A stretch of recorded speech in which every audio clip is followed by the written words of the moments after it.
You are listening to Small Business Straight Talk with your host, Amber De La Garza.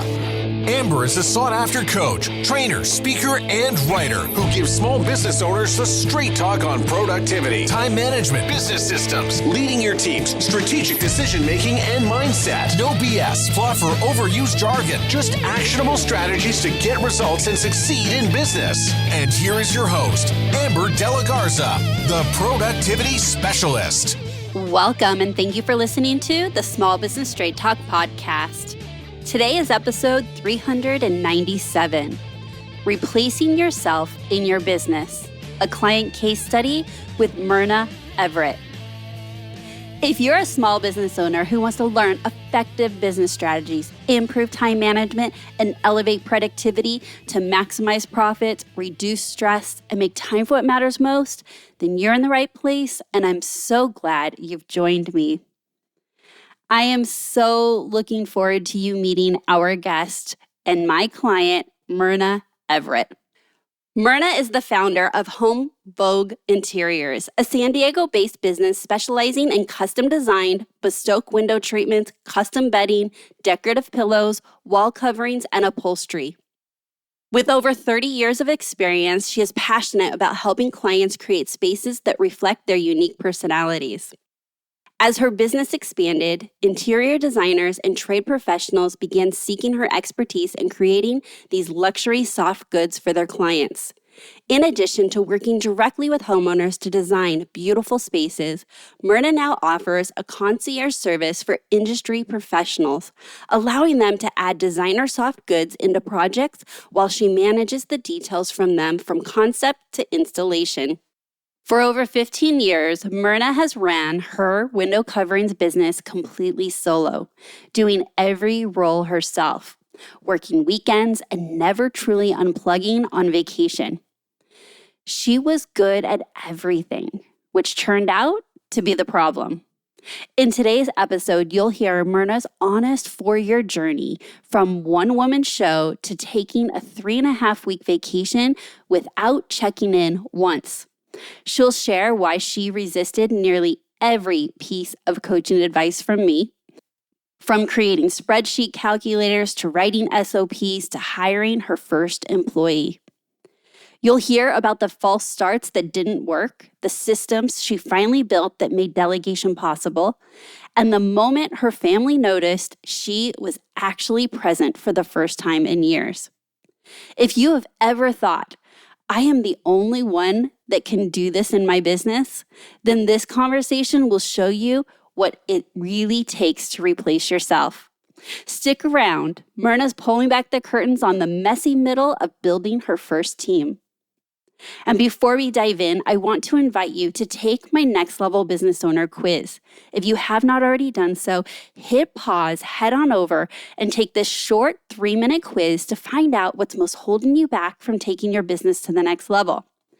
And then you will get a curated playlist of specific episodes from this podcast that address your challenges. What is more productive than ensuring that you're getting strategies and advice that you can take action on and will have the biggest ROI impact on your business?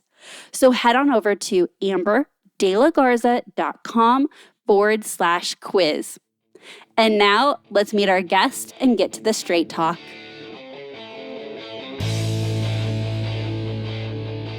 Myrna, welcome to the podcast. This has been a long time coming. Yes, it has, hasn't it? It has. I mean, I remember first reaching out to invite you at the beginning of this year and then timing, and we were like, nope, we're going to do it in the fall. So we knew. But even before this, I cannot wait to dive into your own story and your journey through entrepreneurship. But you and I have been working together, to both of our surprise when we did the research. July of 2021 is when we first started working together.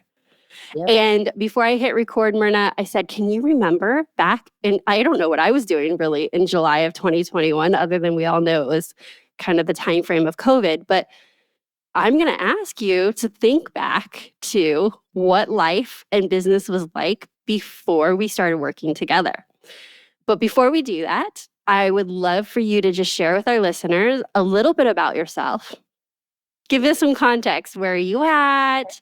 What does your current business and team look like? What does your business do? Give us some of those, stats or information about your business. And then we're going to dive into what was it like before we started working together. Okay, sounds good. So I am in San Diego, and I have been here for actually, I think I just hit 20 years this year in September. But I've been doing my business, which is started as just window coverings, custom window coverings, blinds and drapes, that sort of thing, in 1993. So it's been a very long time. And I moved down from Canada in 2005. So it's 20 years here. And my business started as literally just window coverings. It's how I was trained. It was, and even now, all these years later, I'm kind of surprised that I'm still doing it, because before that, I was a serial job hunter.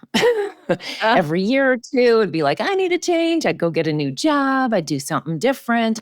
And for some reason, this was just exactly the right lane for me. And obviously, I was just getting training for this business. That's why I was job hopping so much, I guess. Anyway, so it surprises me that I've stuck with it that long. But that's basically my story. And I've been doing all the hats, all the things, all the years. That's Until right. 2 years ago. Yeah. So until 2 years ago, I was doing everything. And I did have some corporate background, so I knew how to do my own books and organize myself and my details and things. But it's been a work in progress, over the As it years. has for all of us. And Yeah. look, when you said your books and your numbers, that's AKA for she loves a spreadsheet. So if y'all are listening to this, just know this girl loves a good spreadsheet, which is, my love language too. So, Yes. all right. So it's 2020. Oh no, it's 2021. Mhm. And we were just reminiscing over this. You did not hear about me and say, oh my gosh, let me hire Amber. You, in fact, referred me to someone. You referred me to someone else. Mhm. And tell me about that process. So you hear about me. Where'd you hear about me? Yeah, so I have a group of friends who are also window covering designers, and we get together on occasion and we throw around ideas and share resources, that sort of thing. And one of my friends kept saying, how do you do this? How do you do that? She was quite a bit newer in business and had come from a healthcare background, so didn't have the kind of corporate side that I think I learned in. And so, how do you do this? How do you do that? Well, I can't get it done. I don't know how. And finally, I said, I think you need to call Amber, because I'm not a coach, but I keep hearing about this Amber on Luann, a well-designed business, on her podcast, and she thinks she's amazing. I think she could help you. Call her. And then after Susie had been working with you, I don't even know, 3 months, 6 months, then I'm like, well, am I missing out on something? So I'd call, how's it going? How's it going? What do you think? Do you like her? Yeah. And because we have done a coaching program before. And so it was like, I don't need that. And so she was making progress and it felt like the right thing. And then I started listening to your podcast like obsessively, every episode I could get my hands on. Do I like this person? Do I trust this person? After referring you. And then I think you told me this, because I'd forgotten. I actually signed up for a couple of your little mini classes. I think time management. What was the other one you told me? It was conquer your email and take back your time. Yes. That's right. Both of those. So anyway, I took a couple of those and I'm like, this is the person for me. I'm going to call her. I do need help. I didn't think in productivity, of course. That's I right. did need help with my business because I was just at full capacity and didn't know what to do next. I didn't know how to split my job apart because I've been doing everything for so long. It's like, how is that even possible? So anyway, we did a discovery call and I signed up and it was awesome. I want to go back to a little bit more of you're listening to the podcast, because I know this, like I need to understand this for my own marketing efforts, my own journey. So I know this, but it's great to hear it. So you're listening to the podcast to be like, do I even like her? And then you're trying to get also proof from a friend of like, okay, what is it like to work with her?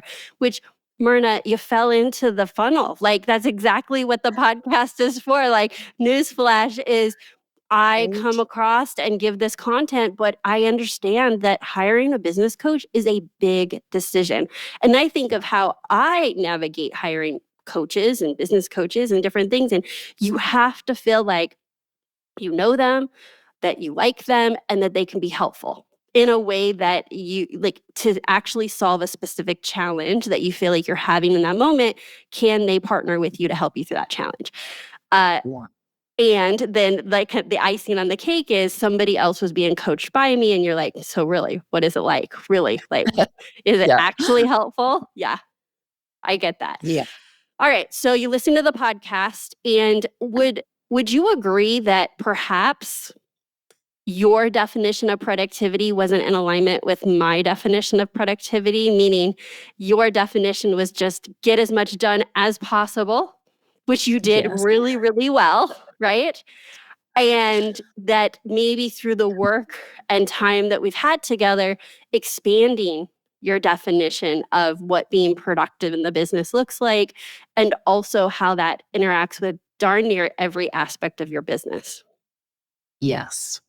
Yes, because in my mind, being productive was getting it all done and nobody ever yells at me because I'm late or I didn't show up or I didn't do what I said I would. So, like customers and whoever it is, I always feel like if I get all that done and nobody's complaining, I must be being productive, right? And I think now the definition, you're right, it's definitely changed because I always laugh about this too, because I thought everything was going so well in my business, but I would always come to you, like probably the first few months, every meeting we would have, I would show up, hair on fire, and some problem with something that needed immediate attention. It was always just like a crisis. It's like, my installer did this. I don't know what to do about it. My vendor did this, or somebody, even customers sometimes. It would be like, it was always about the fire we had to put out this minute. I think it took me a while to realize after we'd been coaching for a while that things had calmed down and everything wasn't a crisis anymore. And so I think that was what made me more productive instead of just running around going, Amber, what do I do about this? What do I do about that? I was able to we were able to come up with solutions that solved the problems or looked at things differently. Because sometimes it was just a matter of perspective. Was it really a problem? Or do I need to just approach it differently? And so I think over time, the productivity part kicked in just due to it's like I have better ways to solve these problems. I have better ways to deal with these people. And then because I'm not always putting out fires or having challenges with whoever the problem was, then I was able to focus on business things Yes. better. And Yeah. I'll say that that is actually really common, right? When someone begins to work with me, it is a lot of situational coaching. It's like, okay, I have this person, I have this challenge. Great. This is a great opportunity to use the coaching for that. And even now, all these years later, like we still do situational coaching, but to your point, it's a lot less frequent. And for me as a coach, I'm able to see those situational and help in the moment because you want help and it's going to make your business and life better. But that's all information for me to say, okay, well, what patterns are we seeing? How can we go deeper and ask different questions that solve these before they become the fire that needs to be put out? And Right. so it's helpful. It's helpful that it helps solve your challenge in that moment as the business owner, but it's also helpful for me, your coach, to start seeing those patterns and start seeing, well, what angle do we need to come in at that's going to make the deeper, long lasting change in the business? Right. And I think, yeah, it took a little while for us to get there. You had some work to do, Amber. You had to So, work on me a little bit. look, your experience I is common because you were like, no, no, no, I got this. Like, okay, I said yes to coaching, but hold on, you can help me with this, but like, I really got this. And I get it. Like, I understand. And I remember one of the first things that I had asked kind of a deeper question about was, and I don't know how I exactly worded it. We're talking 4 years ago, but essentially it was around, you know, if you could pull your role apart What are the different roles? Because up to this point, Myrna, you are a one-woman show machine. You're running a successful business. It's profitable. Your clients are extremely happy. And I just want to say that, like, every time over all the years, like, your clients are just so happy. You give a high level of service. And I was asking, well, if you didn't do it all, what are the different hats that you're wearing? And I remember clear as day, you were just like blank, like, no, it's one hat. Like, this is just how my business runs. And it took multiple sessions to be like, hold on, so we don't have like an administrative side, we don't have a sales side, we don't have an install, we don't have a designer side. I mean, like, I can go on. And you're like, nope, it's just what I do. Yep. It's just one job. Can't pull it apart. Now, why was I asking if you could possibly even envision pulling it apart? Because there are only so many hours in a day, and I was at full capacity. I was working weekends. I don't work nights, but I do get up very early in the morning. And so I would be working before I would go on client meetings. And I couldn't take on one more thing, but the calls were still coming, which is great. And I just kept saying, that's a good problem to have. The calls keep coming, right? But I was not able to, there was just a point where it was going to be too much. Yes. There would be more calls. You do a good job, you get more calls, more referrals, and that's great, but I could only do so much. So I think I knew I needed help. I had no idea what that help would be, what that would look like. And we took a few stabs at different things. I don't know if you remember that, but it's like, well, maybe if I just had somebody to help me at home. Right. So I hired a personal assistant who was going to help me with shopping and laundry and couriers and, all the things, like get the stuff to UPS or to the post office or whatever. And that did not work out well because I just thought, well, then I would have more time to work, right? If I didn't have anything to do at my house. And it didn't work out well because I would follow behind her and, well, that's not how I like my laundry done or whatever it is, right? Bought the wrong eggs. So that kind of fell by the wayside. But there was a lot of leadership lessons in that. That was your first entry into leading, right? Of how do you onboard? How do you communicate what you want? Like joking, but not joking about eggs and laundry. But I bet looking back at that experience and now how you lead your team, you're like, actually, that was my growth in leadership, is how do I communicate what it is that I want and how I want it done? Yeah. And you're right. We talked about that. It's like, this person is here to help you, and you're going to learn how to tell her what you want and how you want it, right? So I did take a few stabs because I think I'd gotten some part-time help. Then I decided it wasn't the personal that was the problem. It was more the business. So how can I get somebody to help me with that? And I think it wasn't until I spent the time to write out the role and the tasks that I needed that we had some success, because it's like, I think it was always in my head. It's like, it's not rocket science. I can do it. Anybody can do it. And they should just read my mind and know what I need. Yes. Which is not very successful for anybody.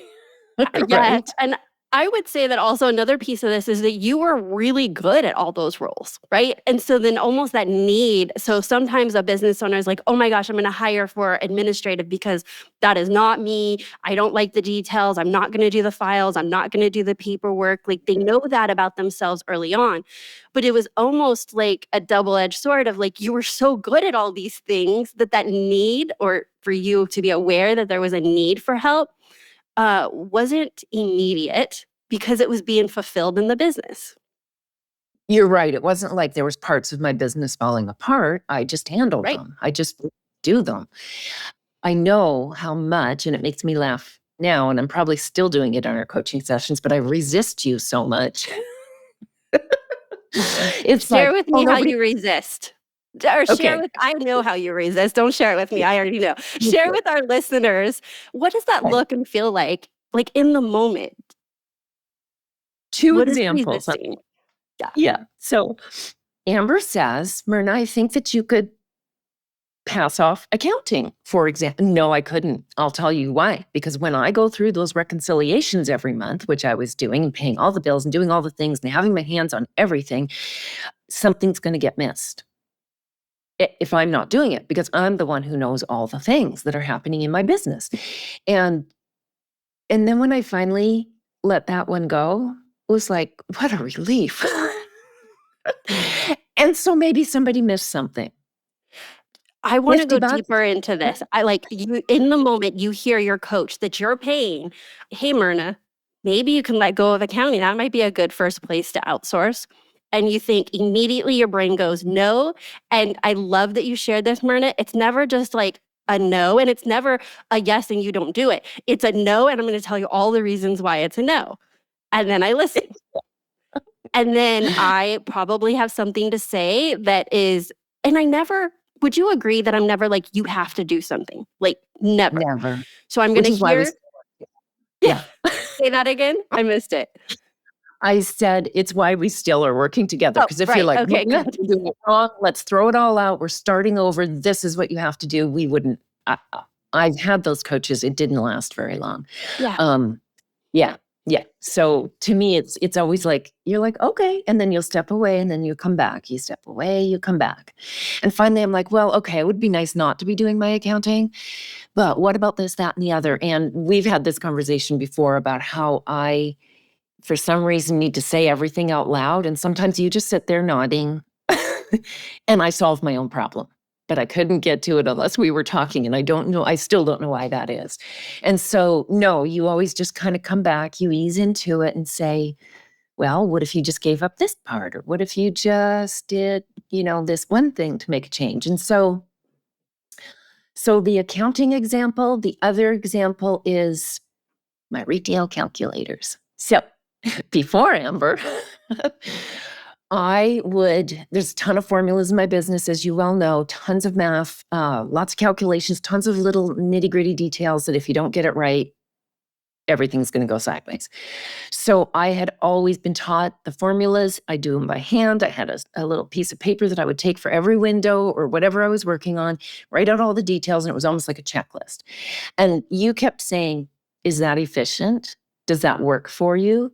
Could you have, you love spreadsheets. So, because you always speak to my strengths, which I do love spreadsheets.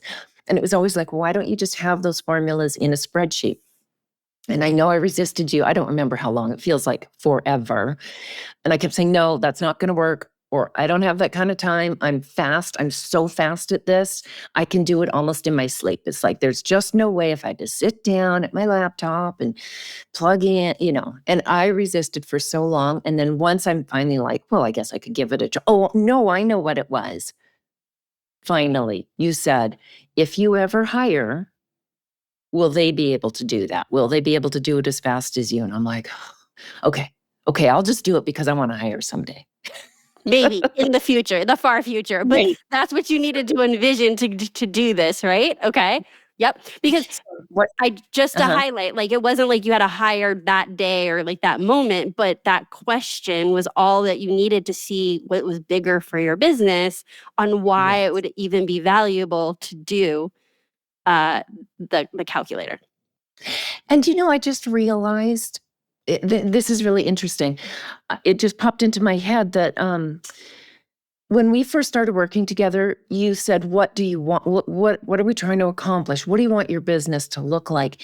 And from the beginning, it's always like, I would like to grow. I don't know how to do that because I do everything. So how do I do that? Right. So you will always circle me back to that. Because when I was resisting you on the spreadsheets, I'm also busy to trying to take care of all my customers and do the things. And for me, the most efficient is the fastest way I know how. But you would just keep gently coming back and saying, yeah, but if you had that, wouldn't training be so much easier for a new employee if you were going to hire a design person? So it always came back to what was I envisioning? And if I don't do this work now, I'm never going to be able to hire that person, right? And I realized that was part of the thing with the calculators because I'm like, why didn't I sit down and make those calculators? And as you well know, I am now in love with my calculators. You And I think love your calculators. I do. They're so complicated. And so formulas and the other part that came of it that I never like to admit, I don't even know if I've told you this, is that when you do it the old way, like on paper and pen, and then somebody says, you know what if we did it in this fabric. And then I'd be like, okay, then I have to recalculate everything. And I'd be scratching and scribbling or whiting out on my paper. And they're like, no, I think the first one was best. And I'm like, what? And now that's gone. And I have to refigure. It was ridiculous. So it was fine if no changes were made. But now in the retail calculator, somebody says that I just make a duplicate copy. I call it version 2, redo. And if they want to switch back, all my numbers are there. So that was the one part that I was not being efficient and didn't want to admit to. Because even if I never hired anybody, this is way more efficient. I just didn't want to admit to it. I love that you mentioned that when you feel resistance, it might be through the lens of you're thinking what has always worked for you, what is working for you. And I've shared this many times with you and on this podcast, is that my job is to hold that bigger vision. That even when you, my client, the business owner, is in the middle of the mess and the weeds and the day-to-day, which is exactly where you're at, like that is where you should be, that when you, this is my opinion, when you hire a coach, that they hold that bigger vision and continue pushing in that direction, because it's so easy to forget about this big vision of where you want to go and how that can impact the little, sometimes little decisions or seems little decisions in the day-to-day. Yeah, it's so true. And then the other thing, I'm sure you're aware you do this, but it's always just in my mind that it helps me. I am easily distracted by bright, shiny objects. And I'll listen to a book or a podcast and I'll go, oh, I should be doing that. I'm going to do that. And I'll make a business plan or a one-pager, or I'll come up with some crazy idea and then I run it by you. And you're like, okay, so let's just reevaluate. Let's pull back for a second. Is this where you want to go? And we're going to abandon the plans that we had. Is this, and I'll be like, oh no, I don't want to abandon the original plans. I do. And then it's like, oh yeah, get a grip. You can't go both directions at the same time. Right. And so that actually helps keep me in check, because I am that personality. It's like, oh, I like that. I like that. Let's do that. That looks fun. Let's open a store. Remember that? We went. I do remember that. Yes. Okay, fine, Amber. If we're not going to open a location, can I open a location in my home? Sure, Myrna. Yeah. Do you want your clients walking through your property? Well, no. Okay, well, maybe opening a location in your home is not a good idea. I did think, I forgot that. And that's why it's good to circle me back. Okay, if that's what you want, we can go there, but let's reevaluate the big picture. And then that usually brings me back to, no, the big picture I had is still the big picture, right? Yes. So, and it does help me going off in crazy directions. Yes. Not crazy. Those ideas can be parked. I still might someday, but it's not the right time now. And you could very well say, yes, I actually think this new idea is going to get me closer to my bigger vision, or it's a stepping stone or a milestone on the way. Great. I just need to hear my client, you, Myrna, say that. And if that is in alignment with where you're going, I'm on board 100%. But you're right. Sometimes just asking that neutral question is enough to realign and get yourself back on that North Star or that bigger vision of what you're trying to create. Right. Because honestly, over the years, it has not changed, has it? No, I think it's just gotten clearer. It's gotten bigger, but it has been the same through thread from the first time we met. Yeah. So thank you for keeping me on track. Absolutely. And I just want to echo that one more time, is that I don't believe anybody has certain clarity about their big vision and what it is they want. And most of the times, my clients don't actually have never asked themselves those questions. And that's the first work we do, is getting clarity on, what is it that you really want? What is your vision of success? What does all this work, the day-to-day, like why we do what we do, what is it for? That might be the first layer of work we do. And it's often just enough to know there's something bigger. And then through coaching and clarity and taking one step, and then the next step seems clear, that bigger vision gets clearer and clearer, honestly, as time goes by. It does, but also making those, like, even from my head, it was always in my head, well, I'd like to grow. I don't want this to be all about me forever. Because it feels like the entire business was around me. It was like, if I'm not there, nothing's happening. And that was starting to feel stressful to me. It's like, but I need a break. I want to take a break. I don't want to work while I'm on vacation and all of that. But I also think that some of the first coaching where everything felt like a crisis, and that's what I was bringing to you, like the day-to-day problems, having the clarity about where I was going, and you had me, what would be the milestones? What are the sections that have to be completed? And what's the next and the next? Which I'm really good at with my clients' projects, but it was just a lot more foggy for my own business because I had not really done that.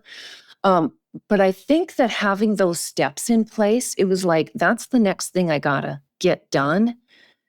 I think is maybe took some of the attention off the fires and the crisis or whatever I was perceiving as, oh, here's my big problem today, Amber. It's like, no, if I'm going to pay you to do this, to coach me, I'm going to sort out my own problems and start having so many of them. And I'm going to focus on this and ask you the questions that you can help me answer, because I should be able to figure out the installer thing, right? I mean, Right, because you've done it for 20 years, 15 years at that point, right? Do you remember giving me a plan and all the things that you were going to create within less than a year? And what I said to that plan?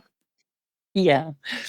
So your face was Look, I try to stay neutral, friend. Myrna, I try to stay neutral. This might not have been that time. We can laugh about it now. Yeah, the crazy place I was at where all the plates were spinning, I'm doing all the jobs, and then I tell you my big plan, and now I'm excited. Yes. So let's get it done. So I said, okay, and I think it was, did I give myself only a year, or was it 18 less months? Than a year. I remember you saying by December, and I remember thinking that's inside of a year. Like, I don't know if it was like first quarter, but it was a runway. But I remember you and your brain had, by the end of the year, December 31st, this is what it's going to look like. Because it was just a list to tick off. Okay. Right. And so you're good at checking lists. Yep. Yes, I am. And your face, you went, well, okay. So then, and then you kind of took a breath, because I could see you taking a breath. And I'm like, no, it'll be good. I'll just get the things done, right?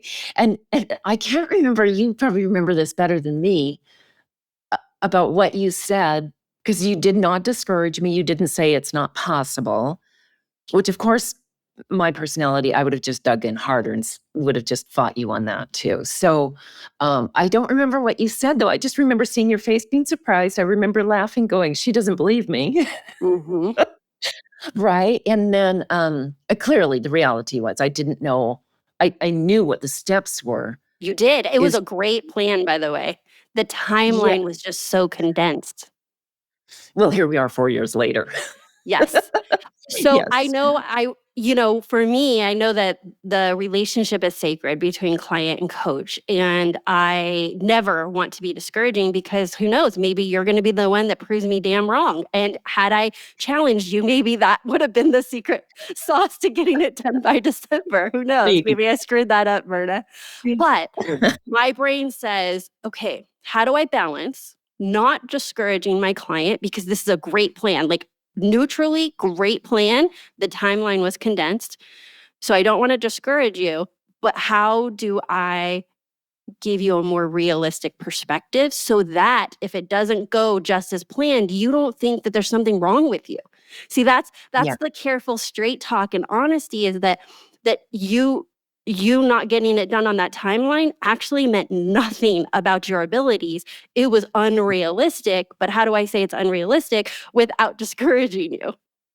Right. So that was the face. Where I was trying to be incredibly neutral. Because you're usually pretty neutral. Like I don't get the, what is she talking about? I never get that from you. That was the only time. And I think it was almost, probably, very early on, right? First or second. Yeah. Again, the time frame, right? We've been coaching together for so many years. I don't know the exact time frame, but you're still on that journey, and rightfully so, because we also added other steps and milestones as your vision got clear, as you got clear about what it actually took to get to where you want to go. Then they're projects, right? Like they're not just check offs. Like each of those little milestones you had in your plan, unbeknownst to you, is like 100 steps, and everything takes longer than we want it to take. Yeah. And that is isn't that my number one on that personality test we did? Yes. Was positivity. And I think sometimes it is over optimistic. I think that's the right word, right? But for me, if I don't have that, it's like, that's too hard. That's too much work. So if I just give myself I can do this because it's just this in a box, right? Tick, tick, tick. And then as I start digging in, it's like, oh no, I want to give myself more time on this because it'll be better if I work through it. Or I think one of the things was hiring a CPA, and I went through a couple of them. I mean, you're talking to a girl that's a professional CPA firer. So I got it. I understood. I always say, like, I have fired so many CPAs over the years. It's, if you find a good one, stick with them. That's all I'll say about that. So that journey, but she didn't give up, and it was frustrating. But also during that time, navigating that you needed to be honest about what it is you wanted. You had high standards, and I'm behind you, rooting you on. Like, nope. Right. It needs to be done right. If you're going to outsource this, it gets done right. You have the standards you have, try again. And you did. Yeah. So I think that was it, though, digging in to each of those steps that I said I was going to get done in a year.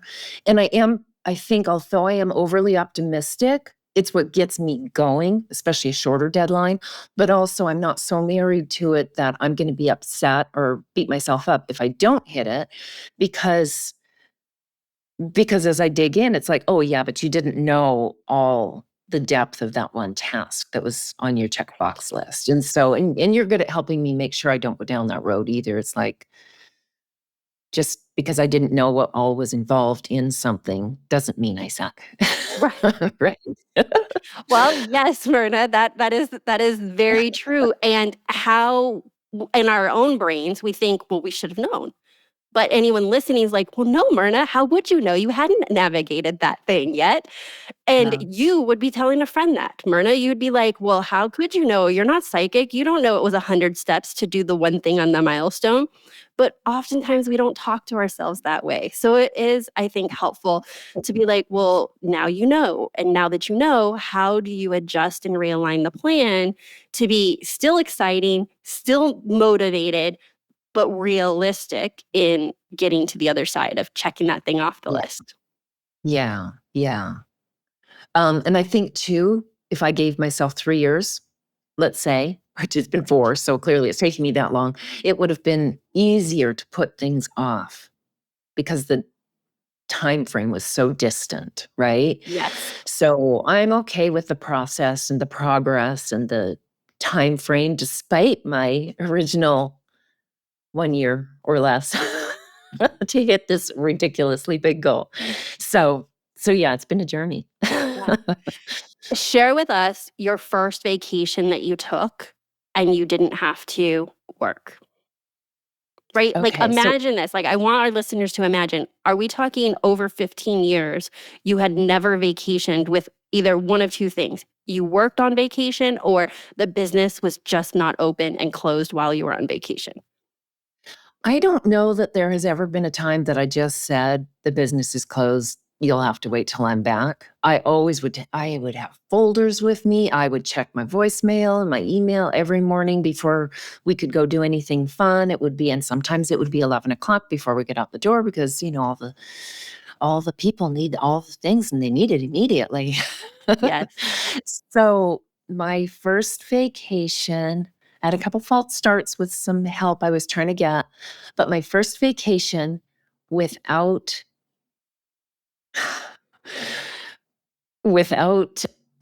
this is so weird because my family actually, and I don't remember if it was a long weekend, I think it was a whole week. And I had hired somebody, we knew what we were doing, we both knew our roles. It was so awesome. And my family actually made a comment before I clued in. It's like, Myrna's so present. She's usually Wow. on. Well, she's usually checking her texts and her emails and getting back to people and running out the door because she has to make a phone call. And they actually noticed before I clued in, but everything was so organized. And I had somebody finally in place who could be me when I wasn't there, or do my job when I wasn't there, or put people off when I wasn't there, because that was news to me that I could actually just put people off, right? Right. It's like, So what do you make? boundaries. Yep. Yeah, so that was pretty amazing. And then that was my first experience, and that was probably within 3 months of hiring. And then my second really big one, I was gone for 3.5 weeks. And I would keep checking in, but nobody needed me because she was taking care of everything. Finally, I'm like, I'm not checking in. I don't care. The business is not going to burn down while I'm gone. So it's amazing. Wow. Okay. So now Yep. that is like a real good the reality of your family had never experienced you being so present. You're 3.5 weeks away from the business. What do you attest to being able to do that? Like, share with us about what that hire was. What was the training looking like? Processes, Yeah. checklists. Like, I'm teeing you off, but whatever you want to share. What were those checklist items, those milestones that we keep alluding to? What had to happen to make it a reality that you hired somebody and could leave your business for that time? Right.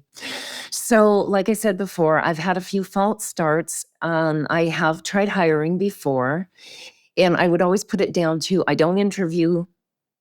Like, I didn't interview well. I didn't ask enough questions, so I shouldn't be surprised when they don't know.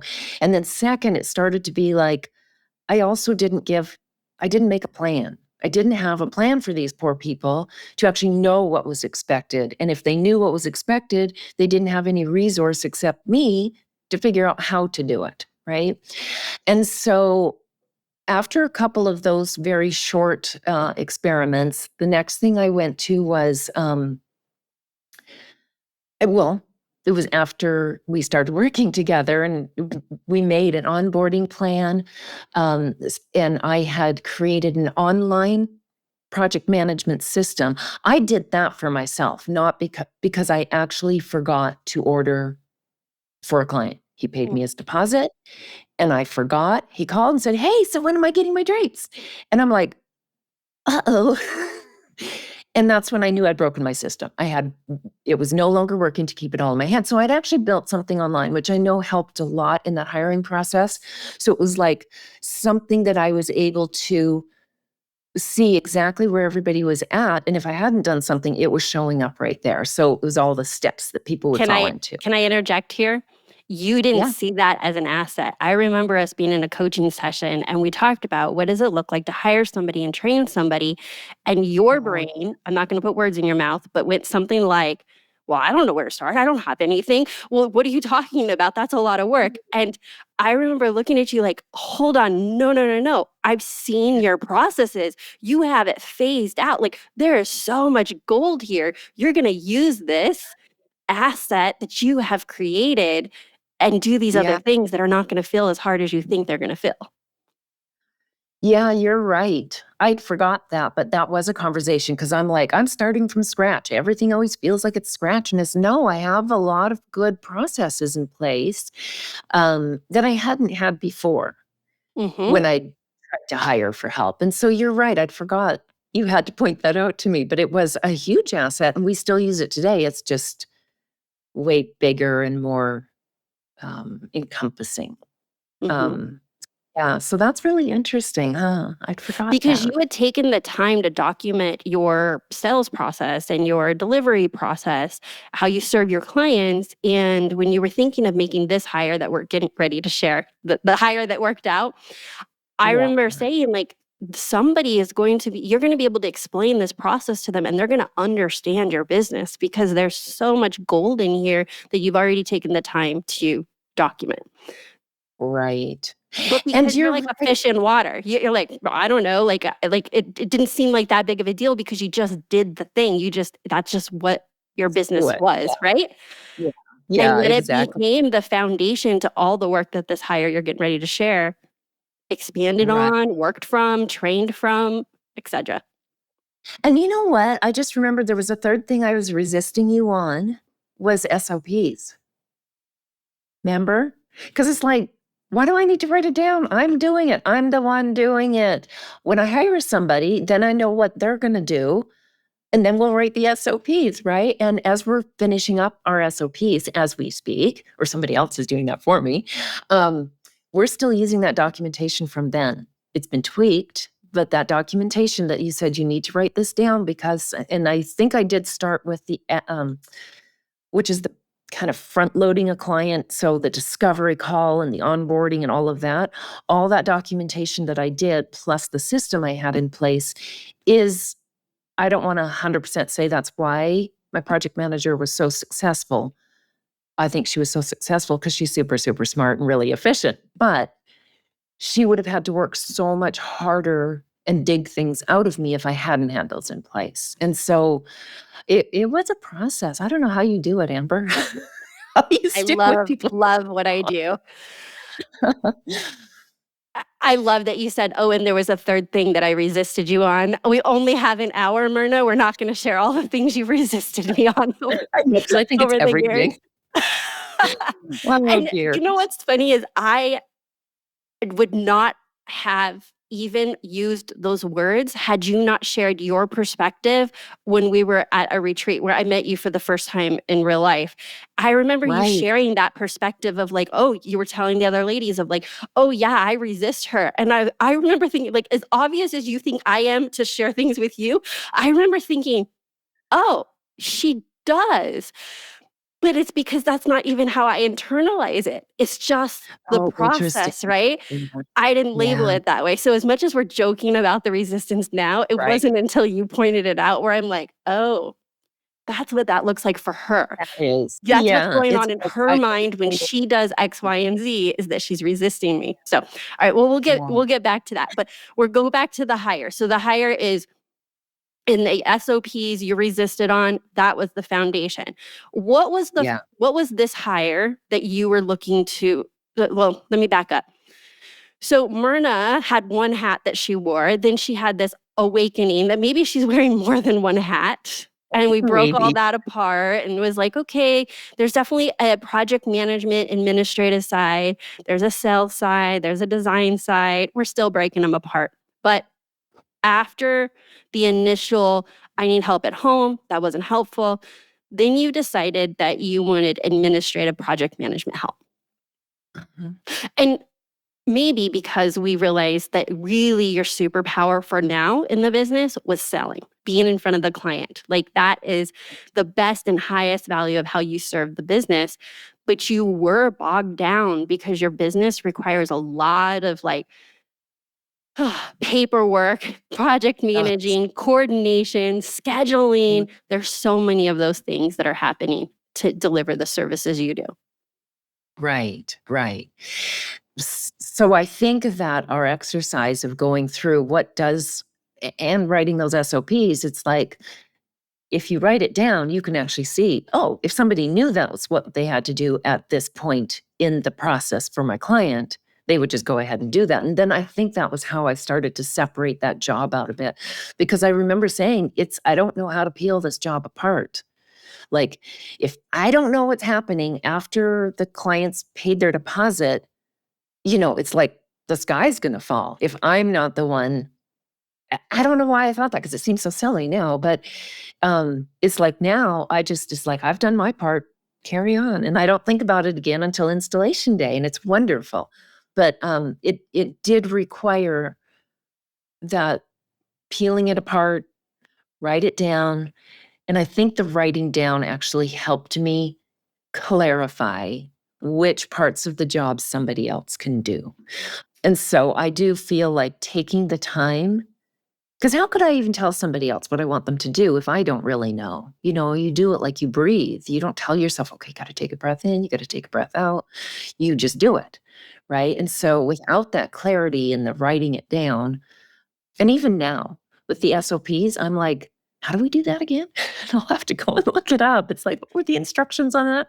Because we've built so many new things since I made that hire that I don't always remember how to do it. It's like, oh, I need that reference point sometimes. So I think the SOP is it was such a boring, horrible task, but It it sure was is. necessary. It's Yeah. necessary in the bigger vision of taking 3.5 weeks off or being present with your family. When you were doing it all yourself and you were documenting the first version, which is, how you did it, then you guys revised it of, okay, now there's two people communicating. Our brains want to say, well, no, the most efficient way is I don't have to tell anybody anything because it's all in my head and I just know. Yes, that is probably the path of most efficiency if you're only looking at it through the lens of this is my reality and I'm going to stay right here as a one person operator.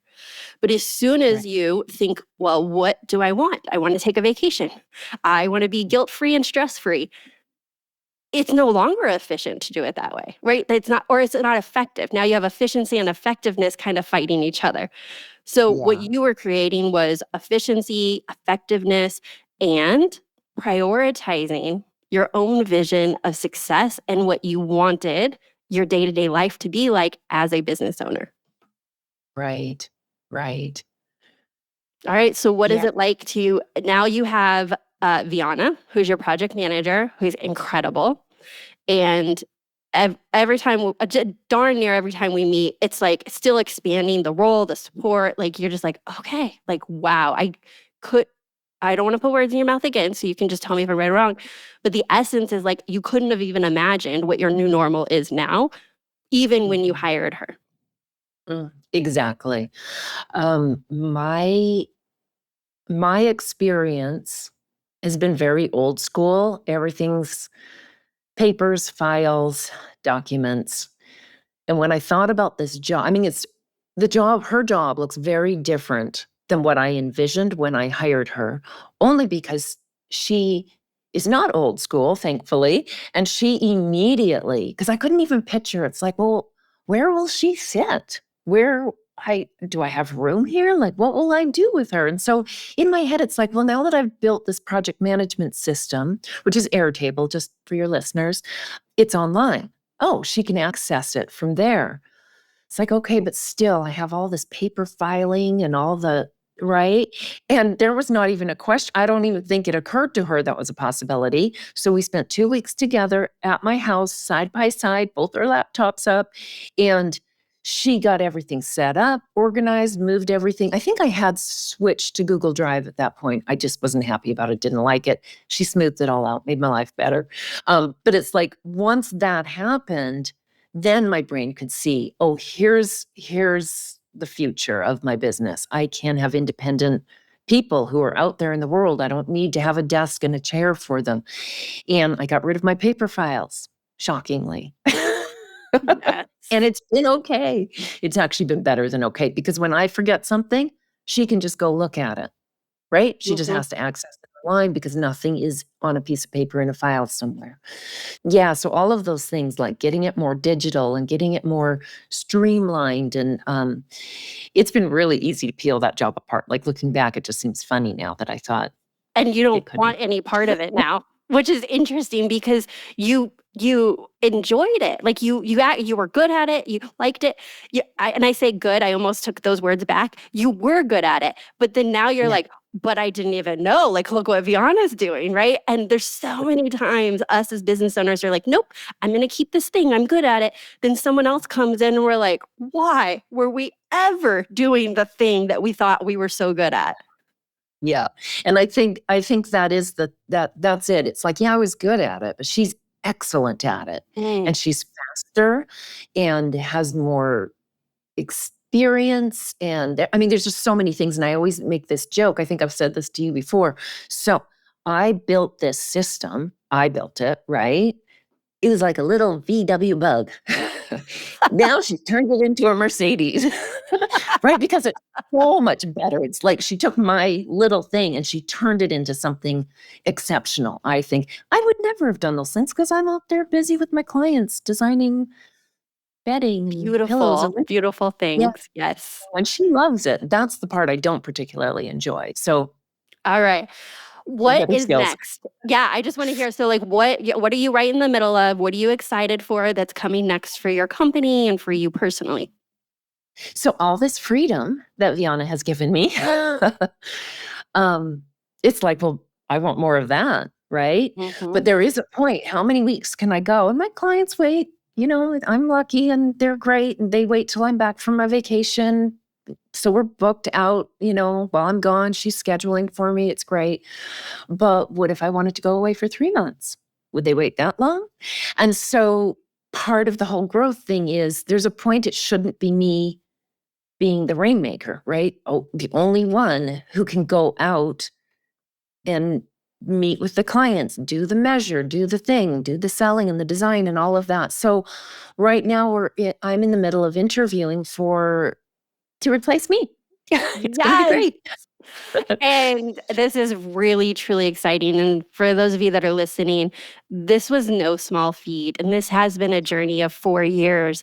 But just hear her excitement of how she's like, so I got a little bit of freedom. And now, what I couldn't even imagine going a weekend to visit my family without working has now become what's possible. Can I go away for 3 months? Like, just even Right. asking that question and imagining that for yourself has now created this sense of urgency to again evolve the business. So you're Yeah. right in the middle of literally interviewing right now for this role. Yeah.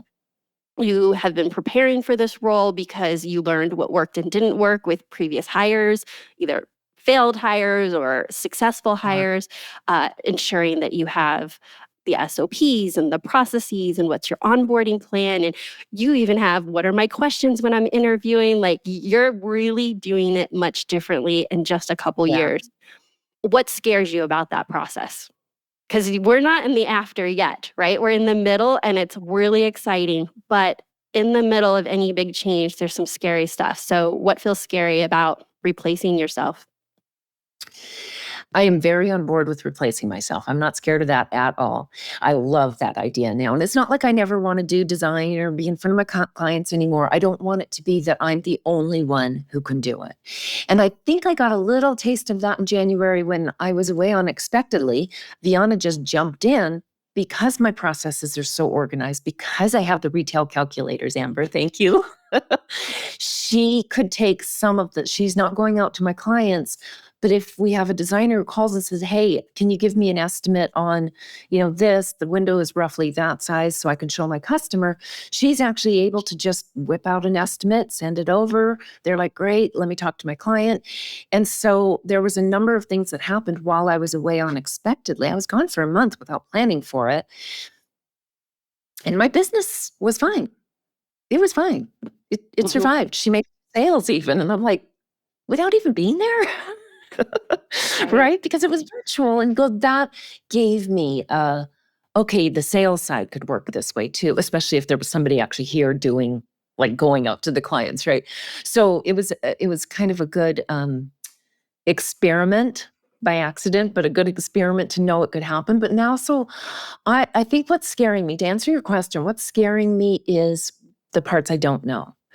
And half of me, because I am so optimistic, it's like, well, we're going to figure it out when it shows up. But little things buzz through my brain. It's like, well, where are we going to train? Are we going to see them every day? Because they're going to work out of their house. And so it's all the kind of the little stuff that probably isn't that important because it'll just work itself out. Right. Right.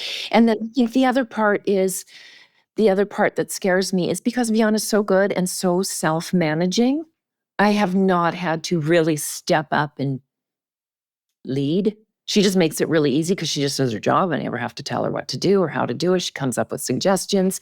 And so what if I don't get a Viana again in the sales part?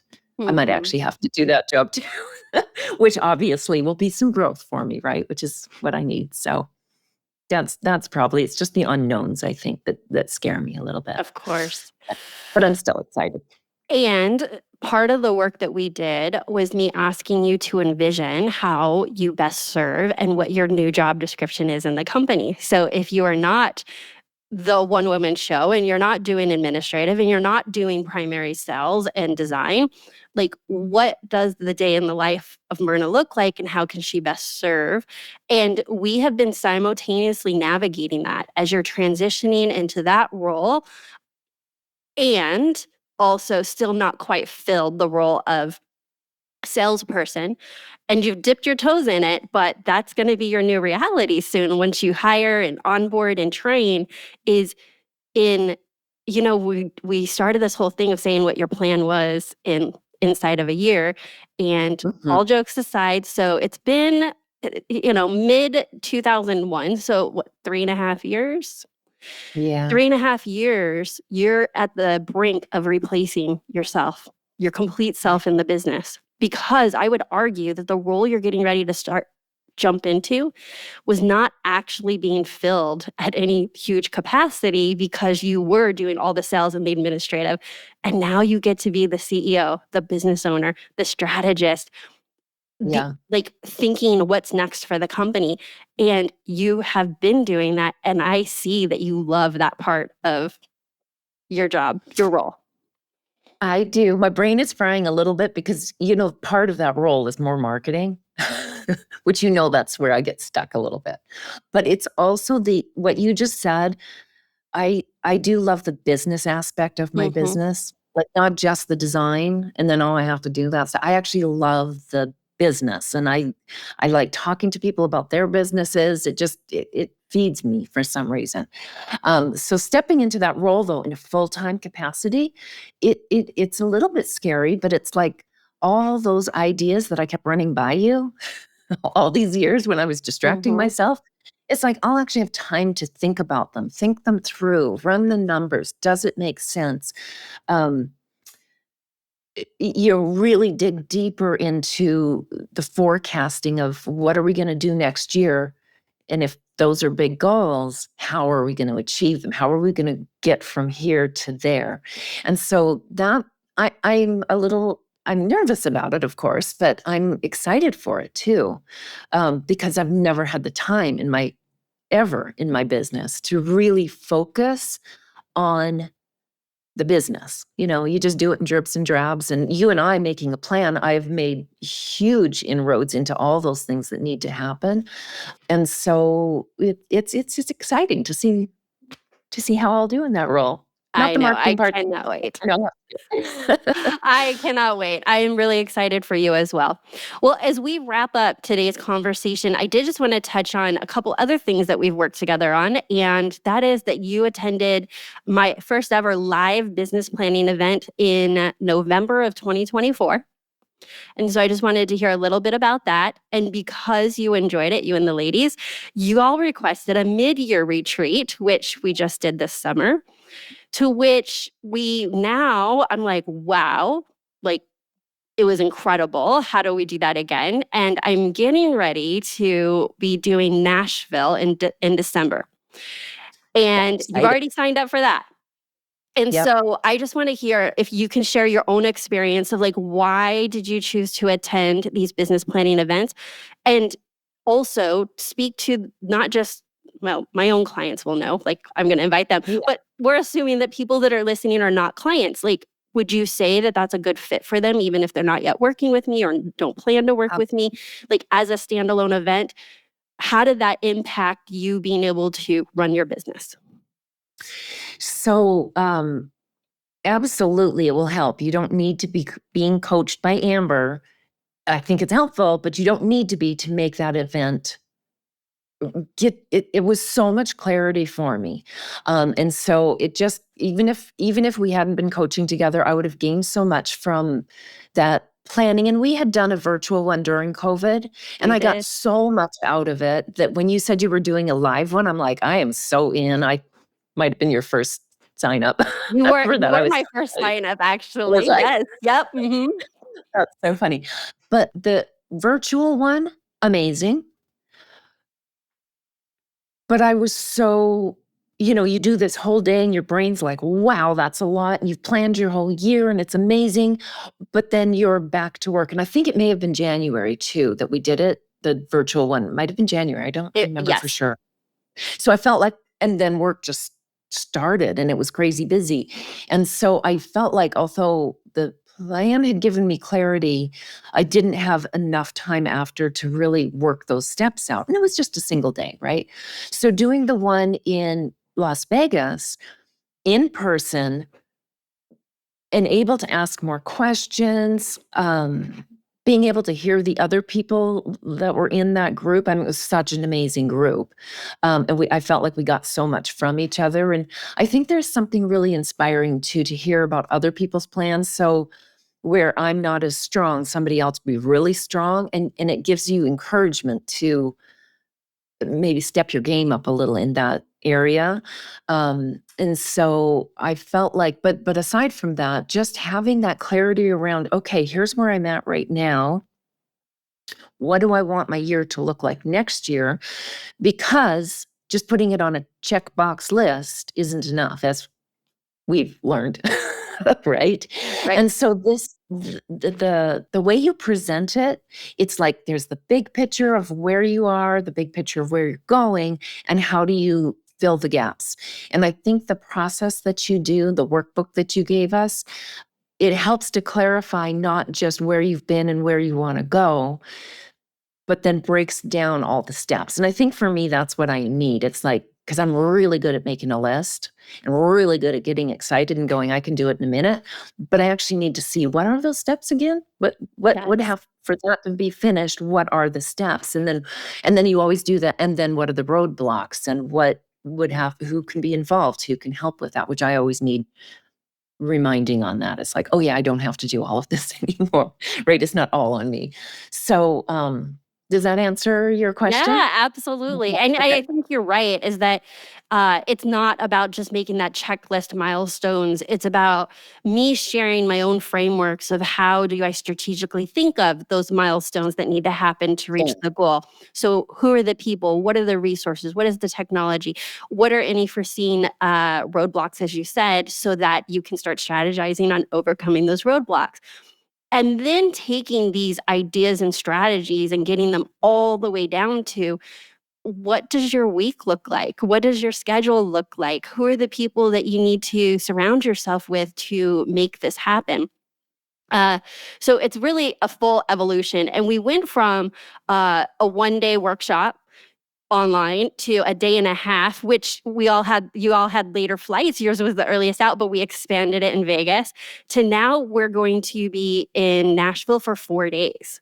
And it's going to be, yes, right? So we fly in and 2 full days, lots of play, lots of community support, lots of masterminding. But at the end, going through this robust workbook, which workbook doesn't really give it justice. It's going through your entire business and strategy from beginning to end. And that's what awaits anyone that wants to join us, that if you own a window covering company, an interior design company, this event, even though I serve and coach all industries, this event is specifically for interior designers and window treatment companies. So can I just point out one other thing from our mid-year, though? Oh, yes. I really didn't think, I didn't tell you this before.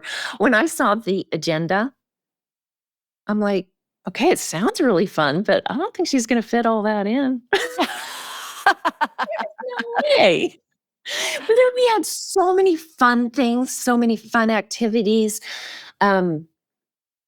Yeah, I just didn't think we'd get any work done. We got so much work done. So now I'm sitting here going, 4 days. This is going to be phenomenal. Yes. Like I'd forgotten. I just signed up right away. I just said yes, but it's like, oh, you're right. It was 4 days, wasn't it? And I did book it off on my calendar. I guess the correct way to say it is 3 days. So we fly in, we have a welcome party, and then it's 2 full days of strategy with evening activities, and then we fly out the 4th day. We're not trying to fit in flying out on the same days of strategy.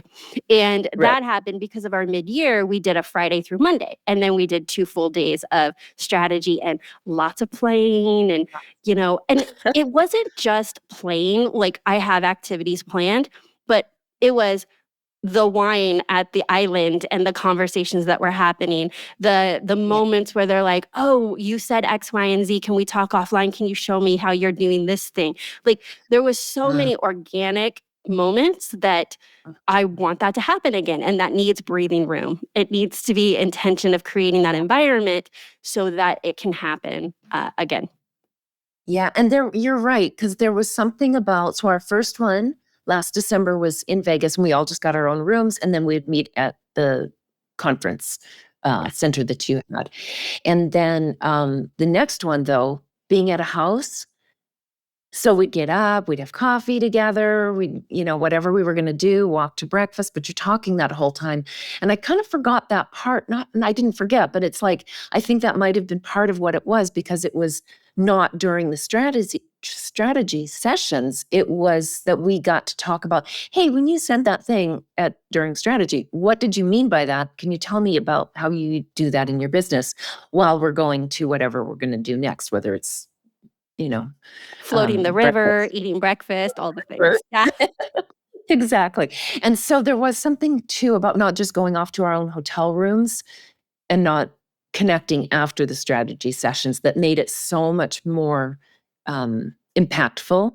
And I got so much more out of it, or even more, I should say, because you start to make those connections. So it was really wonderful. And that's why I'm really excited that you rented a house for us to do this. I think this will be amazing. In full transparency, as our listeners just heard how your vision evolved over time and what's possible. Okay, so running a retreat, sharing a house is not a new thing, but I could not envision it. I'm like, no way am I sharing a house with strangers. What? And they weren't strangers. You're my clients, but they could be strangers. They could be people I don't know. And I was just like, absolutely not.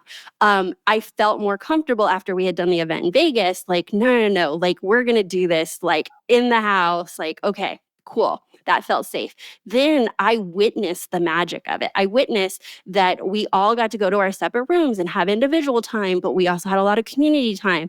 And it was inside of a week coming back from that mid-year retreat that I had booked and committed to I would call it a mansion, a 13-bedroom estate in Nashville on a very large property, because I could just see it so clearly after what we experienced in Bend, Oregon. So I have to thank you too of like showing me what was possible. I wanted to create that for more business owners to experience and have that community and, really the balance of head down strategic work, but also the community, the relationships that are built, the offline conversations were and are just as impactful. Right. And I have to say, it was, you're right, as much, because the strategy sessions that are very specific to my own business and very helpful were as good, like the community part where we got to talk and share and do things, to me, that was just as much. So it was 2 for 1. Well, thanks for putting it that way. Well, thanks for talking to me about your own journey of going from virtual to in person to in the same house, and then what the excitement we have coming in Nashville in December. Myrna, thank you so much for doing this. Again, I'm going to close it like I opened it. This was a long time coming. I really appreciate you being so transparent and sharing your mindset shifts, your strategy shifts, the bumps and bruises along the way, and hugely all of the wins that you've experienced in the last several years in your business. So thank you for allowing me to be your coach, and and also sharing this story with other business owners. Yes, you're welcome. Thank you for having me.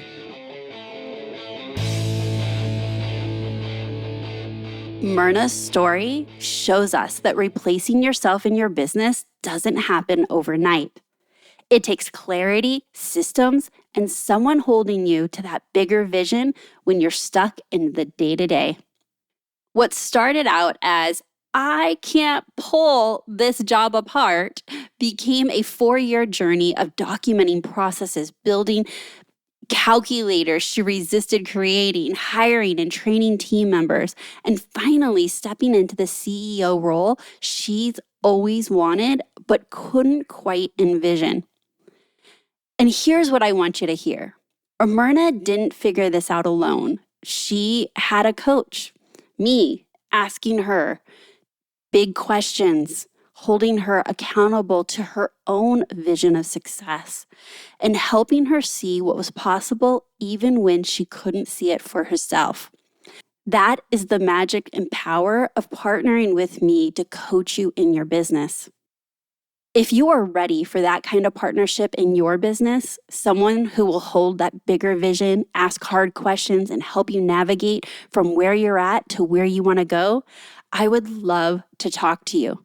To learn more about my private coaching program and to book a discovery call, head on over to amberdelagarza.com/coaching. Schedule that discovery call today so that we can just talk about what it would be like working together and if that's the next right step for you and your business. And if you are an interior designer or window treatment coverings professional, you can join Myrna and myself in Nashville this December at the VIP Business Planning Retreat. We start with the one powerful question of getting crystal clear about what your vision of success is, not just in your business, but your personal life. Do you want to take a 3.5-week vacation without having to check into your business while still making money? Does that idea of success seem so impossible? What if you achieved that and started wondering, like Myrna, how can you take months off from your business and let it still work for you? We are going to be building your entire 2026 strategic plan from that foundation of your own vision of success. This is not an event that's just about business planning. It's about community, breakthrough conversations, and surrounding yourself with people who get it.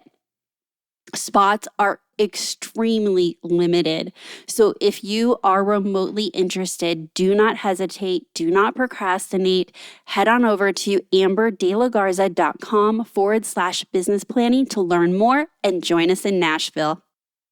I have loved having you listen to this episode of the Small Business Straight Talk podcast, and I sure hope you have found it incredibly valuable to hear Myrna's story. But I need to be straight with you. No change, no change. Without taking action, nothing will change for you or your business. So take action today. I want you to pick one role in your business that you're still doing that doesn't require your unique expertise. Just one.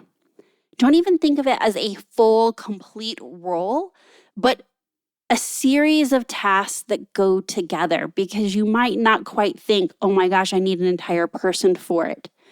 But I do want you to start thinking about how you can parse out the things that you are probably doing on autopilot that someone else can do.